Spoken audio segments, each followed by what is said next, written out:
Hello students, welcome to online tutorial by Anume, and from today we are going to start our new chapter that is solid state. Okay, तो chapter थोड़ा theoretical भी है, इसमें theory वाले कुछ points हैं जो हमको याद रखने हैं. न्यूमेरिकल बेस्ड चैप्टर ज़रा कम है क्योंकि इसमें न्यूमेरिकल एक दो टाइप के ही आते हैं, तो वो हम बिटवीन द चैप्टर काफ़ी करेंगे. So let us start our chapter. So the chapter is solid state. तो इसमें स्टार्टिंग में जो इंट्रोडक्शन है वो हम सबको बहुत अच्छे से पता है कि अगर हम देखें तो मैटर किस किस स्टेट में एग्जिस्ट करता है. मैटर एग्जिस्ट करता है तीन, सॉलिड, लिक्विड और गैस स्टेट में मैटर एग्जिस्ट करता है ना.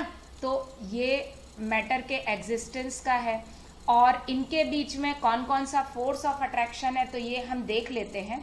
तो देखो, these are the three states of matter: gas, liquid and solid. Okay, gas, liquid and solid. Gas में जो पार्टिकल्स होते हैं वो रैंडमली मूविंग होते हैं, इसको हमें ज़्यादा डिस्कस करने की ज़रूरत नहीं होती है. लिक्विड में भी रैंडम मोशन पॉसिबल है लेकिन गैस के कंपैरिजन में कम है, तो हम कह सकते हैं but less than gases. Random motion है तो सही बट लेस देन गैसेज. और सॉलिड में कोई रैंडम मोशन नहीं होता है. These particles only vibrate, they can only vibrate. Vibration के अलावा कुछ नहीं हो सकता. फोर्स ऑफ अट्रैक्शन जीरो है गैस में, इसमें मिनिमम मतलब लेस होता है. और यहाँ पर सॉलिड में कैसा होता है, स्ट्रॉन्ग इंटर पार्टिकल अट्रैक्शन होता है, तभी तो पार्टिकल एक दूसरे के पास पास रहते हैं. फिर अगर हम देखें तो इंटर पार्टिकल सेपरेशन, तो गैस में अगर हम देखें तो पार्टिकल काफ़ी दूर दूर रहते हैं ऐसे, तो इंटर पार्टिकल सेपरेशन जो है काफ़ी लार्ज होता है, ये गैस में होता है. लिक्विड में क्या होता है कि इंटर पार्टिकल सेपरेशन थोड़ा सा पास पास आ जाता है. तो ये तो मैं ऐसे ही ड्राइंग आपको बना के बता दे रही हूँ, you can very well understood.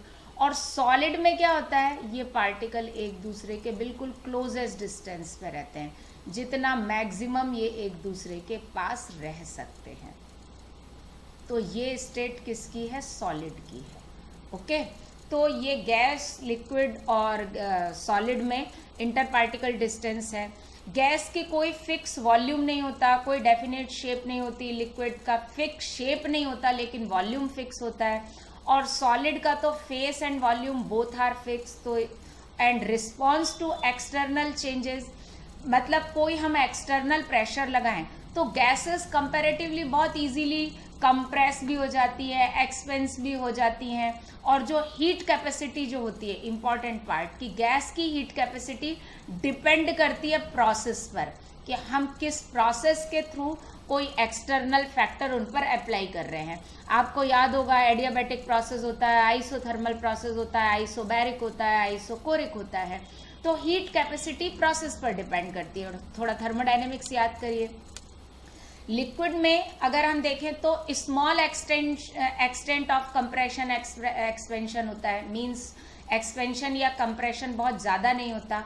और हीट कैपेसिटी अप्रॉक्सीमेट कांस्टेंट होती है, जिसको हम ड्यूरिंग कैलकुलेशन या न्यूमेरिकल उसको कांस्टेंट ही मान के चलते हैं. और सॉलिड में अगर हम कंप्रेशन या एक्सपेंशन की बात करें तो लीस्ट पॉसिबल या नॉट पॉसिबल बोल सकते हैं.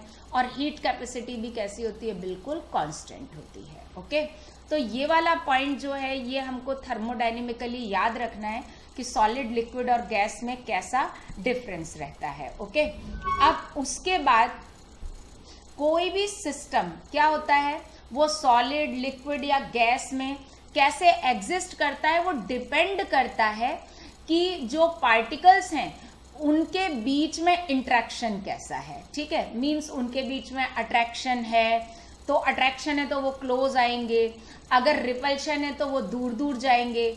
मींस हम ये कह सकते हैं कि दो टेंडेंसी होती है, एक अट्रैक्शन की होती है और एक एस्केपिंग की होती है. तो गैसेस में जो एस्केपिंग टेंडेंसी होती है वो अट्रैक्शन से काफ़ी ज़्यादा होती है. ये लिखा हुआ है escaping tendencies much higher than attraction. तो एस्केपिंग इज, अगर हम देखें तो यहाँ पर एस्केपिंग टेंडेंसी, मैं हाईलाइट ही करती हूँ उसको, एक मिनट.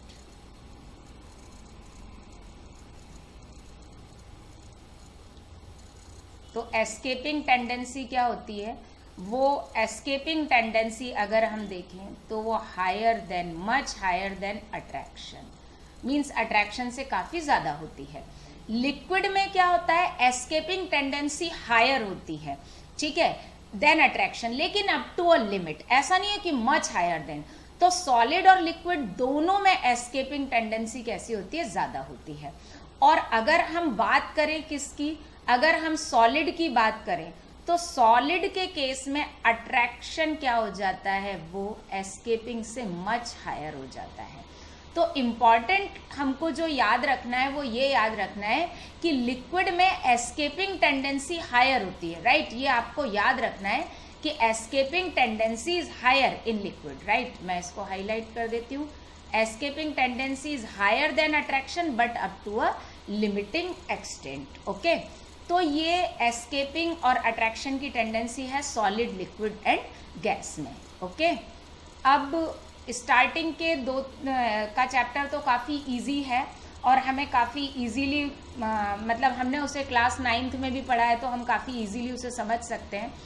अब हम आते हैं कि जो सॉलिड हैं, सॉलिड में अगर हम ये देखें कि classification of solid on the basis of forces among constituent particle, तो सबसे पहला हम पढ़ रहे हैं classification of solid, right, that is classification of solid on the basis of forces among the constituent particles, means constituent particles के बीच में force of attraction कैसा है, ओके। तो फर्स्ट हम आते हैं molecular solid। molecular solid के जो constituent particles हैं, these are molecules। अब इनके बीच में force डिपेंड करता है molecule के नेचर पे। अगर नॉन पोलर मॉलिक्यूल है तो कौन सा फोर्स होगा, डिस्पर्शन फोर्स, राइट। और अगर पोलर मॉलिक्यूल है तो डाइपोल डाइपोल इंट्रैक्शन होगा। और अगर हाइड्रोजन बॉन्डिंग पॉसिबल है तो वहां पर क्या होगा, हाइड्रोजन बॉन्डिंग होगा। तो ये डिपेंड करता है कि मॉलिक्यूल का नेचर कैसा है। डिस्पर्शन फोर्स किसके लिए बताया, नॉन पोलर मॉलिक्यूल के लिए। डाइपोल डाइपोल किसके लिए बताया, पोलर मॉलिक्यूल के लिए। और हाइड्रोजन बॉन्डिंग किसके लिए बताया, ऐसे मॉलिक्यूल जिनके बीच में क्या हो, हाइड्रोजन बॉन्ड हो, ओके। तो जैसे अगर हम एग्जाम्पल लें, एक काम करती हूँ मैं तीनों फोर्सेस का ना कलर चेंज कर देती हूँ। तो यहाँ पर सबसे पहले हटा देते हैं जिससे कि आपको समझ में आ जाएगा। मैं कलर चेंज कर देती हूँ। तो ग्रीन वाला हो गया नॉन पोलर के लिए और डाइपोल डाइपोल इंट्रैक्शन हो गया पोलर के लिए। और अब मैं यहाँ पर कलर ले लेती हूँ पिंक वाला, तो ये हो जाएगा किसके लिए, हाइड्रोजन बॉन्डिंग के लिए, ठीक है। जैसे हम आइस की बात करें तो आइस सॉलिड है, तो आइस में क्या होता है, हाइड्रोजन बॉन्डिंग है ना। तो आइस में जो इंटरमॉलिकुलर फोर्सेज है वो कौन सा है, हाइड्रोजन बॉन्डिंग है, ठीक है। मैं रिवर्स में चल रही हूँ जिससे मुझे कलर नहीं ज़्यादा चेंज करना पड़े। अब अगर हम बात करते हैं आर्गन की, तो आर्गन नॉन पोलर मॉलिक्यूल है तो उसके बीच में होगा डिस्पर्शन फोर्स, सॉलिड आर्गन है ना। और फिर उसके बाद अगर हम बात करते हैं किसकी, HCl की, तो HCl पोलर मॉलिक्यूल है तो उसके बीच में जो फोर्स ऑफ अट्रैक्शन होगा वो डाइपोल डाइपोल इंट्रैक्शन होगा, ओके। तो कॉन्स्टिट्यूएंट पार्टिकल्स के नेचर के बेस पर inter particle force of attraction क्या करता है, डिपेंड करता है। बॉन्ड एनर्जी बहुत कम होती है। डिस्पर्शन फोर्स की हमको मालूम है 0.05 से 40 किलो जूल पर मोल की रेंज में होती है, ठीक है। इसकी होती है और 40 किलो जूल तो नहीं होगा, ये कुछ गलत लिखा होगा। 0.05 से 40 नहीं होगा यहाँ पर, it should be 10 kilo joule होना चाहिए। ये मैं हाईलाइट कर देती हूँ, बाय मिस्टेक ये गलत लिखा हो गया। हाँ, डाइपोल डाइपोल इंट्रैक्शन की थोड़ी ज़्यादा होती है, ये 5 to 25 किलो जूल होती है, ये 5 to 25 किलो जूल होती है। और हाइड्रोजन बॉन्ड की होती है 10 to 40, या 0.05 से 10 किलो जूल कर लीजिएगा उसको। बाकी सिर्फ हाइड्रोजन बॉन्डिंग वाले मॉलिक्यूल हार्ड एंड ब्रिटल होते हैं। ये कैसे होते हैं, hard and brittle. Rest are soft, ये सब सॉफ्ट होते हैं।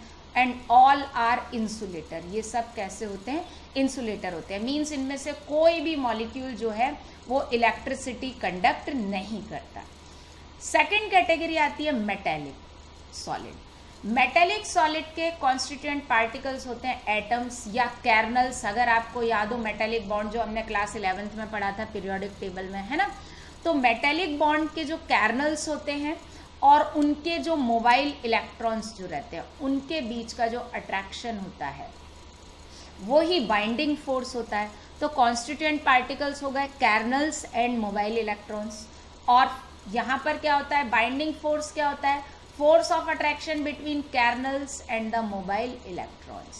ठीक है, बॉन्ड एनर्जी आपको एक्चुअली मैं इसको यहाँ पर ऐसा कर देती हूँ, क्रॉस लगा देती हूँ कि आपको ये याद रहे कि अभी आपको याद नहीं करना है। हाउएवर ये वाला जो पॉइंट क्रॉस नहीं सॉरी सर्कल कर देती हूँ।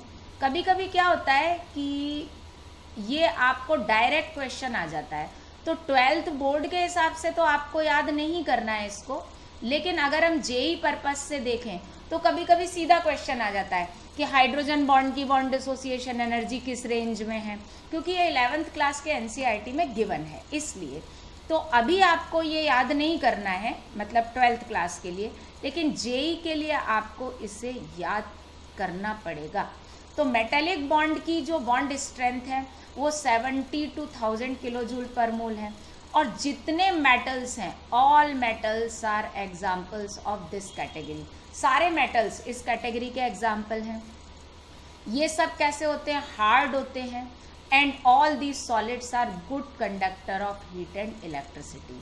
तो ये तो हमको पता ही है कि metals are good conductor of heat and electricity, तो सारे मेटल्स कैसे होते हैं, गुड कंडक्टर होते हैं। Okay, now after that we come at next जो है नेटवर्क सॉलिड और कोवेलेंट सॉलिड। इसके कॉन्स्टिट्यूएंट पार्टिकल्स होते हैं एटम्स। ठीक है, कॉन्स्टिट्यूएंट पार्टिकल्स कौन से होते हैं, ये नेटवर्क और कोवेलेंट सॉलिड है। कॉन्स्टिट्यूएंट पार्टिकल्स एटम होते हैं और इनका बाइंडिंग फोर्स होता है कोवेलेंट बॉन्ड। क्या होता है, कोवेलेंट बॉन्ड। और बॉन्ड डिसोसिएशन एनर्जी भी 150 से 500 किलो जूल के बीच में होती है आसपास। डिपेंड करता है कि एटम कौन सा है। एग्जाम्पल है silica SiO2, silica carbide SiC, diamond, graphite. ये जो नेटवर्क सॉलिड होते हैं जनरली ये हार्ड होते हैं, कुछ सॉफ्ट भी होते हैं लेकिन जनरली ये हार्ड होते हैं, and they are insulator. They are insulator. इसमें हमको एक एक्सेप्शन मिलता है, ओनली एंड ओनली जो एक्सेप्शन है हमारे पास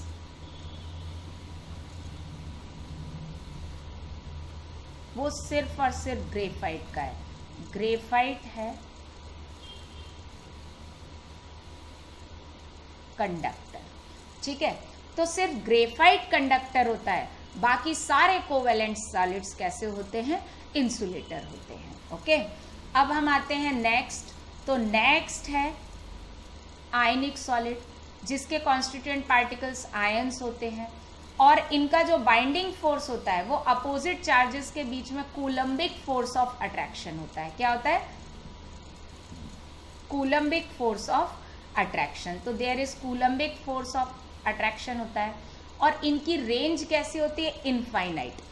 इनफाइनाइट मतलब ये कितने भी डिस्टेंस तक जा सकता है। जैसे कोवेलेंट सॉलिड है तो ये कैसे होते हैं, शॉर्ट रेंज होते हैं। मींस कोवेलेंट अट्रैक्शन जो है वो न्यूक्लियस ओवरलैप होने के लिए चाहिए। अगर एटम बहुत दूर दूर है तो उनके बीच में कोई अट्रैक्शन ही नहीं होगा, है ना। तो कोवेलेंट बाइंडिंग फोर्स जो होता है वो शॉर्ट रेंज होता है। मीन्स न्यूक्लियस जब तक न्यूक्लियस एक दूसरे को अट्रैक्ट नहीं करेंगे कोवेलेंट बॉन्ड नहीं बनेगा, तो उसके लिए न्यूक्लियस को एक क्लोज डिस्टेंस पर तो आना पड़ेगा ना, तो इसलिए ये शॉर्ट रेंज होते हैं। जबकि कूलम्बिक फोर्स ऑफ अट्रैक्शन कैसा होता है, इनफाइनाइट रेंज होता है। इसका example all ionic solids are example of this. जितने आयोनिक सॉलिड हैं वो सब इसके एग्जाम्पल हैं।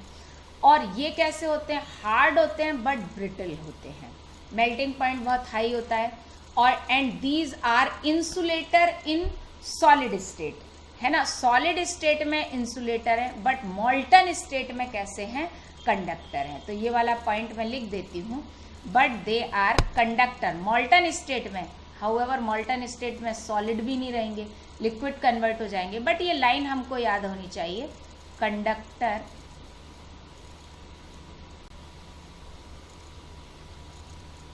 इन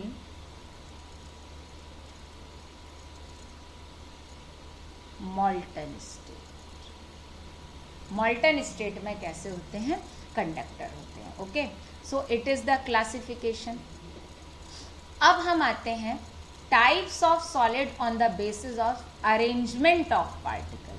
अब हमको देखना है कि पार्टिकल्स के अरेंजमेंट के बेस पर किस टाइप के सॉलिड्स हो सकते हैं। तो classification of solid on the arrangement of particle. इसके पहले मैं ना तुमको एक छोटा सा एग्जाम्पल देती हूँ। सपोज दैट एक सॉलिड है और उसमें पार्टिकल्स हैं। अब आप देखना, मैं आपको बता रही हूँ, ये एक सॉलिड के पार्टिकल हैं छोटे छोटे, और मैं क्या कर रही हूँ,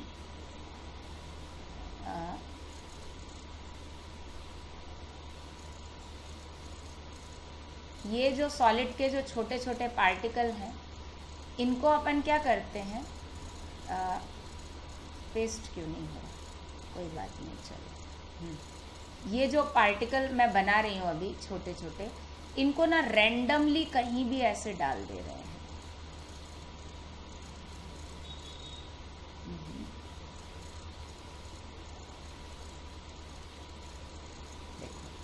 ये देखो छोटे छोटे मैंने पार्टिकल बनाए,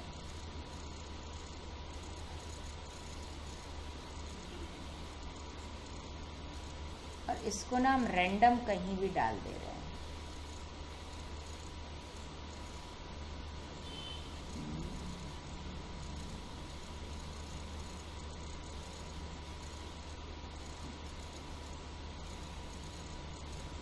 ये देखो, ये अगर मैं ऐसे रैंडम डाल दूं तो यहाँ पर क्या होगा कि ये पार्टिकल एक सॉलिड में ऐसे रैंडमली कहीं पर भी जा रहे हैं। आपको समझ में आ रहा है ना? इतने गोले बनाने से बेटर है कि मैं इसको फटाफट पेस्ट करती जाऊँ। अब अगर हम देखें तो एक अरेंजमेंट तो एक किसी एटम के पार्टिकल का ये हो गया, राइट, और भी इसको रैंडम कर देते हैं हम।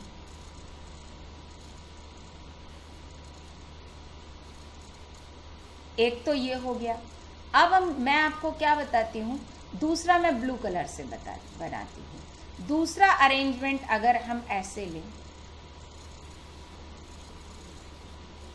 और थोड़ा उसको ना ऑर्गेनाइज्ड वे में अरेंज करें, देखो तो दोनों चीजों में डिफरेंस होगा। जो रेड वाले मैं बना रही हूँ वो देखो आप, और जो मैं ब्लू वाले बना रही हूँ वो देखो आप। तो अगर हम चाहें तो हम पार्टिकल्स का अरेंजमेंट, हम चाहें नहीं, सॉरी, सॉलिड में जो अरेंजमेंट होता है वो दो तरीके से होता है। एक कैसा होता है, एक रैंडम होता है, जैसा मैंने रेड वाले सर्कल्स बनाए रैंडमली, और एक आप देख रहे हो कि मैं काफ़ी ऑर्गेनाइज्ड वे में बना रही हूँ, है ना। देखो ब्लू वाले सर्कल्स कैसे बना रहे हैं, बिल्कुल एक पैटर्न में बना रहे हैं, है ना। उस पैटर्न को हम डिस्टर्ब नहीं कर रहे हैं। तो एक तरह के सॉलिड में कैसा होता है, जो अरेंजमेंट होता है पार्टिकल्स का बिल्कुल रैंडम होता है, और एक दूसरे तरह के सॉलिड होते हैं उसमें जो पार्टिकल्स का अरेंजमेंट होता है वो कैसा होता है, ऑर्गेनाइज्ड होता है, राइट। ये कैसा हो गया, ऑर्गेनाइज्ड हो गया। तो अब यहाँ पर अगर हम ये वाला देखें, दोनों ही देखते हैं, अगर हम ये वाला देखें, यहाँ पर पार्टिकल्स का अरेंजमेंट कैसा है, बिल्कुल रैंडम अरेंजमेंट है, राइट। कैसा है, रैंडम अरेंजमेंट। और यहाँ पर कैसा है, अगर हम ये बोलें, सो इट इज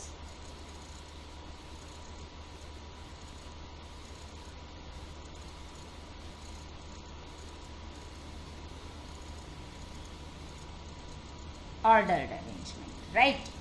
तो एक अरेंजमेंट के बेस पर हमारे पास दो तरह के सॉलिड होते हैं, जहां रैंडम अरेंजमेंट होता है, बिल्कुल रैंडम अरेंजमेंट होता है, इसको हम बोलते हैं एमॉर्फस सॉलिड। क्या बोलते हैं,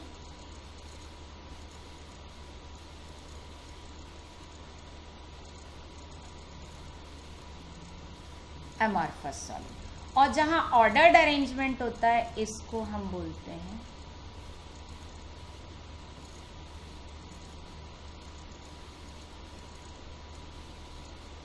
क्रिस्टलाइन सॉलिड, राइट। तो on the basis of arrangement solids are of two type, एक होते हैं क्रिस्टलाइन सॉलिड और दूसरा होता है एमॉर्फस सॉलिड। ओके, तो अब देखते हैं क्रिस्टलाइन सॉलिड जो होते हैं these are the true solid, ये कैसे होते हैं, ट्रू सॉलिड होते हैं। और जो एमॉर्फस सॉलिड होते हैं ये ट्रू सॉलिड नहीं होते हैं, इनको हम स्यूडो सॉलिड या फिर सुपर कूल्ड लिक्विड भी बोलते हैं। They are also known as pseudo solid.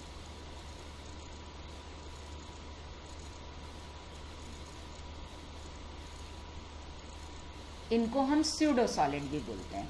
और these are called super cooled liquid, means ऐसा लिक्विड जिसको बहुत ज़्यादा कूल करके हमने क्या कर दिया, सॉलिड में कन्वर्ट कर दिया है। ओके, और क्रिस्टलाइन सॉलिड वो होते हैं जिनमें पार्टिकल्स का अरेंजमेंट कैसा होता है, ऑर्डर्ड होता है। तो देखो लिखा हुआ है constituent particles will be arrange in a particular fashion having long range order. Long range order देखो कैसे बोलती हूँ मैं, बताऊँ आपको। हम इधर चले नीचे, देखो इसमें अगर मैं इस एटम से चलना चाहूँ तो देखो यहाँ से यहाँ तक मुझे एक पर्टिकुलर ऑर्डर्ड अरेंजमेंट मिला। इस डायरेक्शन में चले तो भी एक पर्टिकुलर ऑर्डर अरेंजमेंट मिला, या इस डायरेक्शन में भी चलेंगे तो भी एक पर्टिकुलर ऑर्डर्ड अरेंजमेंट मिलेगा, यहाँ पे अब मिल जाएगा, है ना। तो हम किसी भी डायरेक्शन में जाएं हमको एक पर्टिकुलर ऑर्डर्ड अरेंजमेंट मिलेगा, आइडेंटिकल नहीं। क्या बोल रहे हैं, पर्टिकुलर, मीन्स जैसे इस डायरेक्शन में अलग मिला और इस डायरेक्शन में अलग मिला, और अब ऐसे ही मैं डाउनवर्ड जाऊंगी तो क्या होगा, अलग मिलेगा। थोड़ा सा हम इसको और बना लेते हैं जिससे आपको क्लियर हो जाए। देखो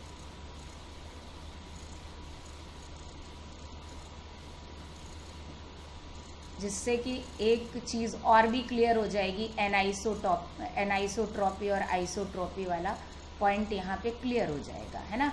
तो अभी जो मैं बोल रही थी कि एक पर्टिकुलर डायरेक्शन में जब हम जाएंगे तो हमको एक पर्टिकुलर ऑर्डर्ड अरेंजमेंट मिलेगा, है ना। और वो अरेंजमेंट ऐसा नहीं है कि एक उसके बाद क्या हो जाएगा, ख़त्म हो जाएगा, कि एक दो एटम या एक दो लेयर तक मिला और उसके बाद फिनिश हो गया, ऐसा नहीं होगा। तो एक पर्टिकुलर ऑर्डर्ड अरेंजमेंट। अब मैं यहाँ पर ले लेती हूँ, now it will be sufficient. अब आपको समझ में आ जाएगा। तो जब हम देखो यहाँ पर जाएंगे, इस डायरेक्शन में जाएंगे तो हमको एक अलग ऑर्डर्ड अरेंजमेंट मिलेगा, राइट। मीन्स यहाँ अलग मिल रहा है, यहाँ अलग मिल रहा है इस डायरेक्शन में, है ना, और इस डायरेक्शन में अलग मिल रहा है। लेकिन आप देखो सॉरी, ये ऑर्डर काफ़ी लॉन्ग रेंज तक, काफ़ी दूर तक ये एटम अरेंज रहेंगे, तो ये लॉन्ग रेंज तक हमको ऑर्डर्ड अरेंजमेंट मिलेगा। जबकि अगर यही बात हम किसकी करें, एमॉर्फस सॉलिड की करें, किसकी, एमॉर्फस सॉलिड की। तो अब अपन एमॉर्फस सॉलिड में देखें। एमॉर्फस सॉलिड में जब हम इस एटम से सपोज दैट चलना चालू करें, यहाँ मैं सेंटर का एटम ले लेती हूँ। अब इससे अगर हम डायगनली चलें तो देखो इतने डिस्टेंस पर एक एटम मिल गया था लेकिन अब फिर यहाँ पर बहुत देर तक कोई एटम मिला ही नहीं, ठीक है। तो ये शॉर्ट रेंज ऑर्डर है, मीन्स यहाँ पर ऑर्डर्ड अरेंजमेंट हमको नहीं मिलता, ठीक है। अच्छा, दूसरी बात ये, यहाँ पर इस डायरेक्शन में हमको एक रैंडमनेस मिल रही है, इस डायरेक्शन में जाएंगे तो भी रैंडमनेस मिलेगी, इस डायरेक्शन में जाएंगे तो भी रैंडमनेस मिलेगी। मीन्स एमॉर्फस सॉलिड में रैंडमनेस सारे डायरेक्शन में मिलती है। और ये कैसे होते हैं, शॉर्ट रेंज ऑर्डर्ड क्रिस्टल होते हैं। मीन्स इनका जो ऑर्डर्ड अरेंजमेंट है वो बहुत थोड़ा सा, एक आध दो एटम तक ही मिलता है, उसके बाद नहीं मिलता है ना। तो इसलिए हम इनको बोलते हैं कि these are short range ordered crystal. What are they, short range ordered crystal. और जो क्रिस्टलाइन सॉलिड है these are long range ordered crystal. Okay, ये कैसे हैं, लॉन्ग रेंज ऑर्डर्ड क्रिस्टल हैं। और एग्जाम्पल तो हैं ही, जितने क्रिस्टलाइन सॉलिड हैं अभी हमने पहले पढ़ा है वो सब इसके एग्जाम्पल हैं। इसके एग्जाम्पल हैं glass, plastic, rubber, amorphous silica, ठीक है। अच्छा, सिलिका की मैं एक बात आपको बताऊं, सिलिका बड़ा इंटरेस्टिंग है। सिलिका एमॉर्फस सॉलिड में भी मिलता है और क्रिस्टलाइन सॉलिड में भी मिलता है। तो यहां मैं लिख देती हूं, सिलिका जो रहते हैं अमॉर्फस सिलिका है, तो अमॉर्फस सिलिका है और इसके दो फॉर्म होते हैं, एक क्रिस्टलाइन सॉलिड को हम बोलते हैं क्वार्ट्ज, क्या बोलते हैं, क्वार्ट्ज। ये कैसा सॉलिड होता है, क्रिस्टलाइन, और ये है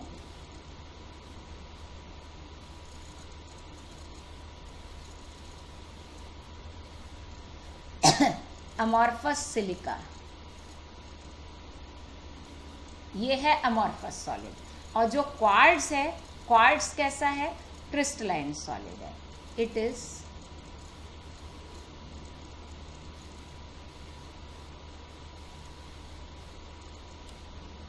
crystalline solid. Okay, now we come at crystals can be generated by cooling liquid slowly and under controlled condition. Means हम क्रिस्टलाइन सॉलिड कैसे बना सकते हैं कि किसी लिक्विड को हम स्लोली कूल करें अंडर कंट्रोल्ड कंडीशन। उससे क्या होगा कि जो लिक्विड कूल होगा वो कूल होने के बाद एक डेफिनेट स्ट्रक्चर जनरेट करेगा। मीन्स ये नहीं होगा रैंडमली कूल होके कहीं भी बैठ जाएगा, एक डेफिनेट स्ट्रक्चर डिपेंड करेगा।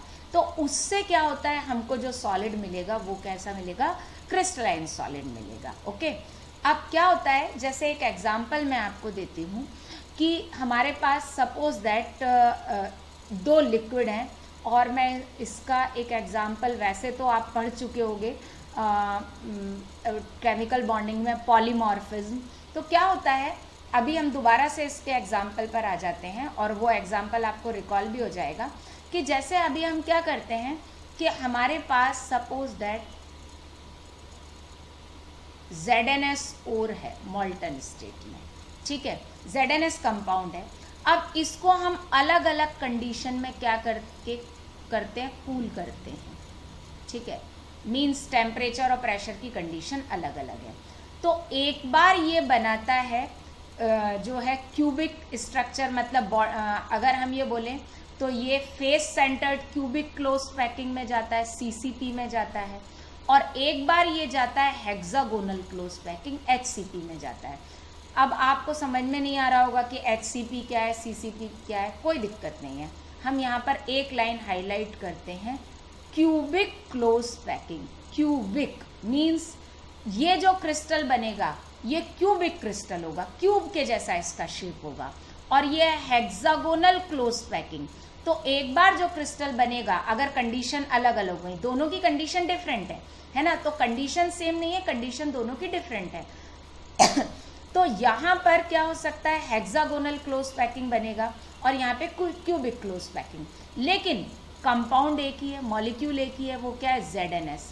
तो एक ही ZnS दो अलग अलग टाइप के क्रिस्टलाइन सॉलिड दे रहा है अंडर डिफरेंट कंडीशन, ठीक है, कंडीशन कैसी है, अलग अलग है दोनों केस में, है ना। तो इस फिनोमेना को हम बोलते हैं पॉलीमॉर्फिज्म। और ये जो है CCP और HCP, जो दो अलग अलग स्ट्रक्चर होंगे, they are known as polymorphs. ये क्या है, आपस में पॉलीमॉर्फ्स। इसका नाम मैं लिख देती हूँ, ये है जिंक ब्लेंड, थोड़ा अच्छे से लिखती हूँ,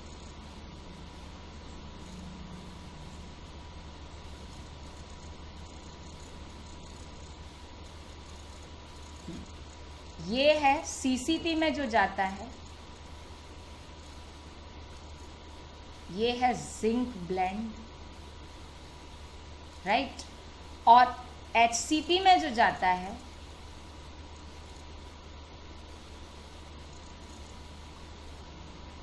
उसको हम बोलते हैं वुडसाइड। ओके, तो हम क्रिस्टलाइन सॉलिड लिक्विड से बनाते हैं, लेकिन किस टाइप का क्रिस्टलाइन सॉलिड बनेगा ये डिपेंड करता है कि हम उसको किस कंडीशन में क्या कर रहे हैं, कूल कर रहे हैं, ठीक है।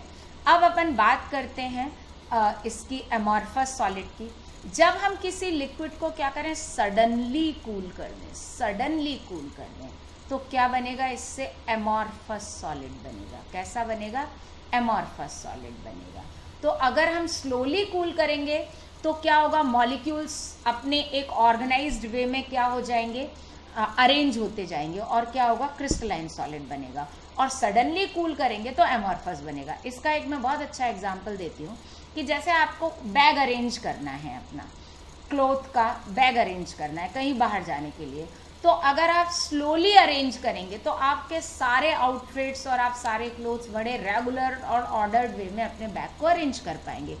और अगर आपको सडनली भरने को बोल दिया जाए कि ये सारा सामान बैग में भर लो, तो अगर आप सडनली भरेंगे तो काफ़ी रैंडम वे में भरेंगे, तो उससे तो रैंडम अरेंजमेंट होगा आपके बैग के अंदर, तो उससे जो सॉलिड मिलेगा वो कैसा होगा, एमॉर्फस सॉलिड। ओके, अब जो एमॉर्फस ग्लास होगा, आपने कभी देखा होगा कि किसी बिल्डिंग के विंडो पैन्स में जो ग्लास लगे रहते हैं वो ज़्यादा देर तक धूप में रहते हैं तो वो मिल्की हो जाते हैं, मतलब थोड़े से ट्रांसल्यूसेंट सॉर्ट ऑफ हो जाते हैं। क्यों? क्योंकि जब उनमें सनलाइट पड़ती है ग्लास में, है ना, तो ये होते तो क्या है, सुपर कूल्ड लिक्विड होते हैं। अब सनलाइट से क्या मिलती है, हीट, तो उसके कारण क्या होता है कि जब सनलाइट पड़ती है तो they are slightly melting, slightly molten हो जाते हैं। तो ड्यू टू सनलाइट यहाँ पर क्या हो जाता है, स्लाइट मेल्टिंग हो जाती है।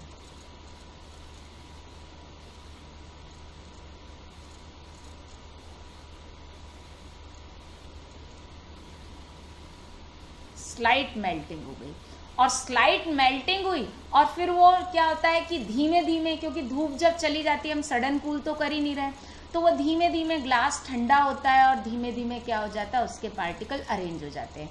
तो जहाँ स्लो कूलिंग होगी तो वो स्लाइटली कैसा हो जाता है, क्रिस्टलाइन हो जाता है।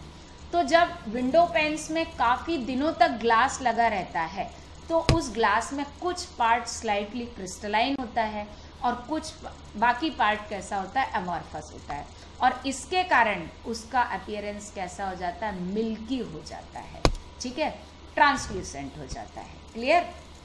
Next, sharp melting point and fix, मतलब शार्प और फिक्स मेल्टिंग पॉइंट, और इनका जो है अमॉर्फस सॉलिड का कोई शार्प मेल्टिंग पॉइंट नहीं होता, तो हम क्या लिख सकते हैं,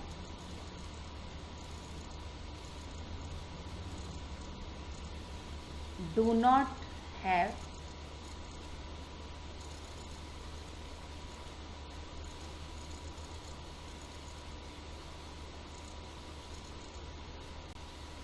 sharp melting point. Sharp melting point नहीं होता, क्यों, देखते हैं। चलो अपन पिछले पेज की तरफ चलें।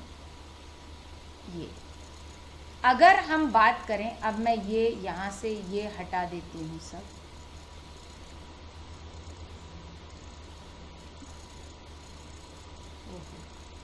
ये सब हट गया, सॉरी, मैं हटाना तो कुछ और चाह रही थी बट कोई दिक्कत नहीं है, मैं अभी दोबारा से बना देती हूँ।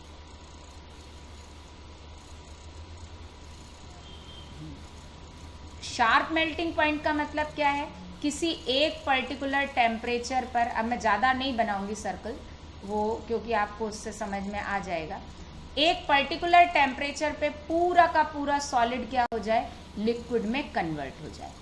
तो अगर हम बात करें क्रिस्टलाइन सॉलिड में, तो क्रिस्टलाइन सॉलिड में क्या होता है, जो इंटर पार्टिकल डिस्टेंस कैसा होता है, कांस्टेंट होता है, क्योंकि सारे एटम्स कैसे होते हैं, बहुत ऑर्डर्ड वे में अरेंज्ड होते हैं। ऑर्डर्ड वे में अरेंज होते हैं, इसका मतलब कैसा होता है कि उनके बीच में इंटर पार्टिकल फोर्स भी कैसा होता है, ऑलमोस्ट सेम होता है, इक्वली होता है। बस इतना से ही बना के मैं बताऊंगी, आपको आ जाएगा उससे समझ में। अब क्या है कि इसमें अगर हम इसको हीट दें तो इनके बीच में कोई इंटर पार्टिकल फोर्स है, इनके बीच में इंटर पार्टिकल फोर्स है, इनके बीच में है, इनके बीच में है, इनके बीच में है, इनके बीच में है। तो जो मैंने ये हॉरिजॉन्टल ब्लू लाइन खींची है, ये डिस्टेंस इक्वल है, तो इनका इंटर पार्टिकल फोर्स कैसा होगा, आइडेंटिकल होगा। अब मैं रेड कलर से कुछ डायगोनल लाइन ड्रॉ कर रही हूँ, ये इंटर पार्टिकल अट्रैक्शन या डिस्टेंस कैसा है, आइडेंटिकल है, तो ये वाले सारे बॉन्ड एक साथ टूट जाएंगे, रेड वाले, क्यों, क्योंकि बॉन्ड एनर्जी सेम है। ब्लू वाले सारे बॉन्ड एक साथ टूट जाएंगे क्योंकि बॉन्ड एनर्जी सेम है। तो जब सारे बॉन्ड एक साथ टूट जाएंगे तो क्या होगा, वो सॉलिड जो है सडनली क्या हो जाएगा, लिक्विड में कन्वर्ट हो जाएगा पूरा का पूरा, क्योंकि उस सॉलिड के सारे बॉन्ड क्या हो गए, ब्रेक हो गए। इसलिए इनका क्या होता है, शार्प मेल्टिंग पॉइंट होता है। लेकिन एमॉर्फस सॉलिड में अगर हम देखें तो यहाँ पर इंटर पार्टिकल डिस्टेंस इक्वल नहीं है।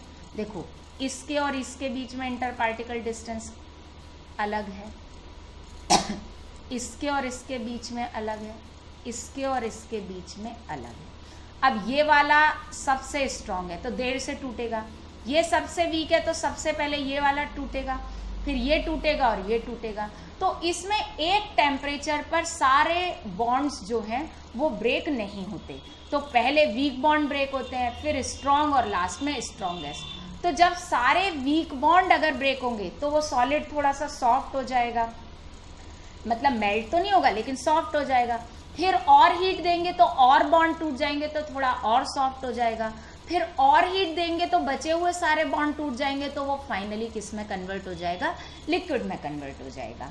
तो सडनली जो होता है वो सॉलिड लिक्विड में कन्वर्ट नहीं होता, तो इसलिए इनका मेल्टिंग पॉइंट शार्प नहीं होता। अब इसलिए क्रिस्टलाइन सॉलिड का जो कूलिंग कर्व होता है वो ऐसा होता है। देखो ये सॉलिड है, हम टेम्परेचर बढ़ा रहे हैं, ठीक है, तो ये हो गया transition point liquid to solid का। यहाँ पर लिक्विड क्या होता है, सॉलिड में कन्वर्ट हो जाता है ना।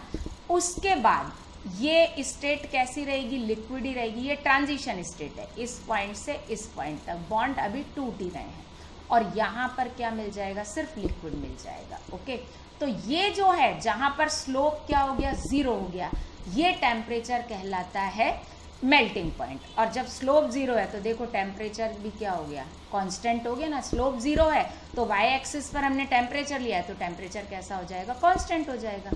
लेकिन इसमें क्या होगा कि इस पॉइंट पर क्या होगा, जो वीकेस्ट बॉन्ड है वो ब्रेक होगा, फिर थोड़ा सा और स्ट्रॉन्गेस्ट ब्रेक होगा, फिर आगे जाके और स्ट्रॉन्ग और स्ट्रॉन्ग। तो ऐसे क्या होगा कि यहाँ पर हमको एक कर्व मिल जाएगा।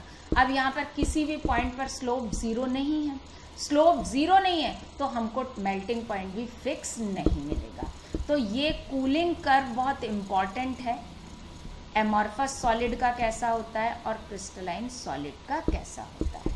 ओके, नेक्स्ट प्रॉपर्टी है एनाइसोट्रॉपी। एनाइसोट्रॉपी क्या होता है, पहले तो मैं आपको एनाइसोट्रॉपी बता दूं।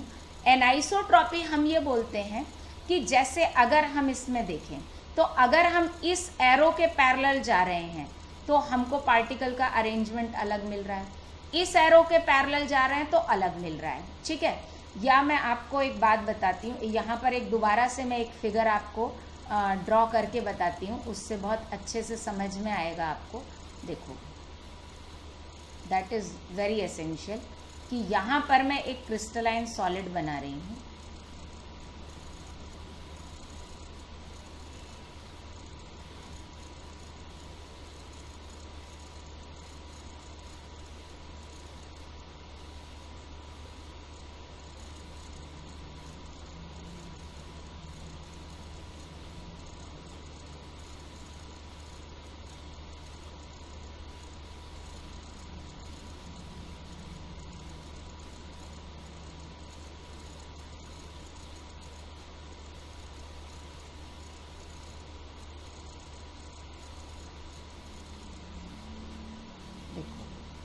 हमको बस ऐसे करना है कि मैं डायगनली कुछ अलग वो रख रही हूँ और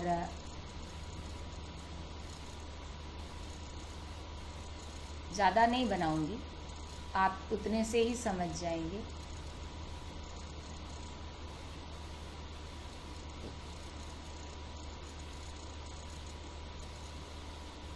अब अगर हम इस सॉलिड में ध्यान से देखना, हॉरिजॉन्टल चलें तो हमको एक अरेंजमेंट अलग मिलेगा, है ना, और अगर हम डायगनली चलें तो हमको अरेंजमेंट अलग मिलेगा। हाउएवर ऑर्डर्ड अरेंजमेंट है, हॉरिजॉन्टली भी हमको ऑर्डर्ड मिल रहा है, डायगनली भी हमको ऑर्डर्ड मिल रहा है। हम इस पेज पर देख लेते हैं, देखो जहाँ पर मैंने ब्लू वाला बनाया था, यहाँ पे देखो, यहाँ से आ जाएगा, देखो हॉरिजॉन्टली हमको अलग मिल रहा है ना, यहाँ मैं ग्रीन कलर वाली लाइन से ले लेती हूँ। तो देखो हॉरिजॉन्टली जब हम मूव कर रहे हैं तो एक हमको अलग अरेंजमेंट मिल रहा है, राइट। अगर इससे हम ले तो इससे अगर हम डायगनली मूव कर रहे हैं तो एक अलग अरेंजमेंट मिल रहा है, और अगर हम वर्टिकली मूव कर रहे हैं तो अलग अरेंजमेंट मिल रहा है। हर जगह ऑर्डर्ड ही मिल रहा है, लेकिन तीनों डायरेक्शन में जो अरेंजमेंट है एटम्स का वो अलग अलग है। इस प्रॉपर्टी को हम बोलते हैं एनाइसोट्रॉपी।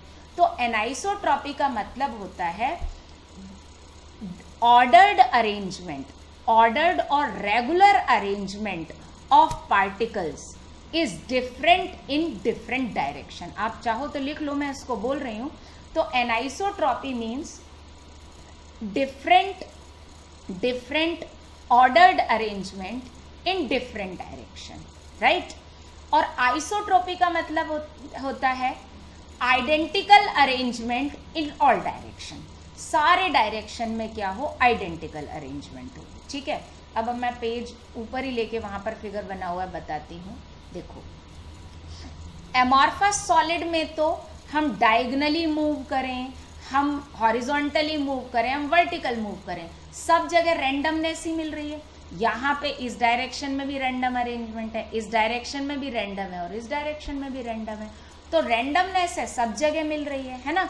तो इसलिए एमॉर्फस सॉलिड कैसे होते हैं, anisotropic, because amorphous solid have random arrangement in all direction, है ना। amorphous solid have random arrangement in all direction, so amorphous solids are isotropic in nature, clear, while crystalline solids are anisotropic in nature। तो crystalline solid कैसे होते हैं, anisotropic होते हैं। क्यों, क्योंकि उनका अरेंजमेंट हर डायरेक्शन में ऑर्डर्ड तो होता है लेकिन डिफरेंट होता है। And amorphous solid are isotropic. अब इस एनाइसोट्रॉपिक और आइसोट्रॉपिक के कारण होता क्या है, क्या होता है, कुछ प्रॉपर्टीज होती हैं, जैसे रिफ्रैक्टिव इंडेक्स है, मैकेनिकल स्ट्रेंथ है, इलेक्ट्रिक कंडक्टेंस है। ये पार्टिकल्स के अरेंजमेंट पर डिपेंड करती हैं। अब हर डायरेक्शन में अरेंजमेंट अलग अलग है, तो डेफिनेटली ये प्रॉपर्टीज भी क्या होंगी, हर डायरेक्शन में अलग अलग होंगी। तो सिंस हम क्या लिख सकते हैं, मैं बोल रही हूं, आप लिख लीजिए इसे कॉपी में। Since crystalline solids have different arrangement of particles in different direction, hence they have different value of physical properties like mechanical strength, refractive index, electrical conductance, etc. in different directions, okay। और isotropic में क्या होता है, isotropic में कहानी थोड़ी उल्टी हो जाती है। Amorphous solids are isotropic. तो आइसोट्रोपिक की कहानी क्या होती है, isotropy means same value in all direction, क्योंकि हर डायरेक्शन में रैंडमनेस है तो हर डायरेक्शन में वैल्यू क्या होगी, सेम होगी, ठीक है। So isotropy is defined as same value of physical properties in all the directions, okay। तो amorphous solids कैसे होते हैं, आइसोट्रोपिक होते हैं, ठीक है। उनका refractive index, mechanical strength, electrical conductance की वैल्यू सारे डायरेक्शन में कैसी होती है, बिल्कुल आइडेंटिकल होती है, क्लियर। अब इसके बाद यहाँ पर मैंने एक टेबल बना दी है, जो क्रिस्टलाइन सॉलिड और एमॉर्फस सॉलिड के बीच में डिफरेंस क्या है और उनकी प्रॉपर्टीज क्या है। तो ये आप पढ़ लेना, ये मैं आपको बहुत अच्छे से बता चुकी हूँ। हाँ, इसमें से ये मैं पॉइंट नंबर 5 बता देती हूँ कि crystalline solids are rigid and their shape is not distorted by mild distorting forces. Means अगर हम कोई छोटा मोटा डिस्टोर्टिंग फोर्स लगाएं तो उनकी शेप डिस्टोर्टेड नहीं होगी, right. While amorphous solids are not very rigid. अगर हम उन पर कोई एक्सटर्नल फोर्स लगाएं तो उनकी शेप क्या हो सकती है, डिस्ट्रॉय हो सकती है। एक तो पॉइंट ये याद रखना है। दूसरा point number 6, crystalline solids have regular arrangement in all planes.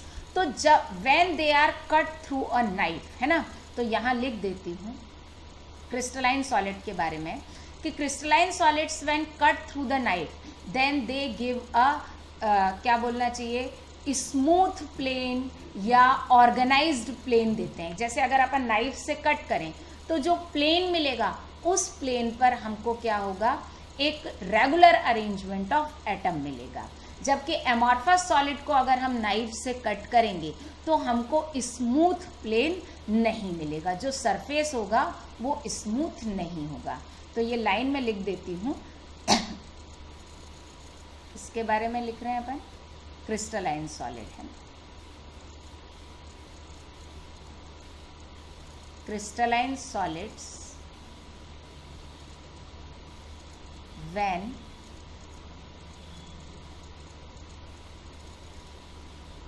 cut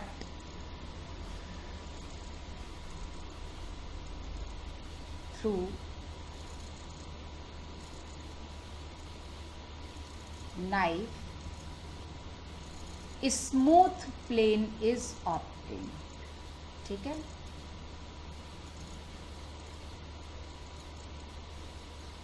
plane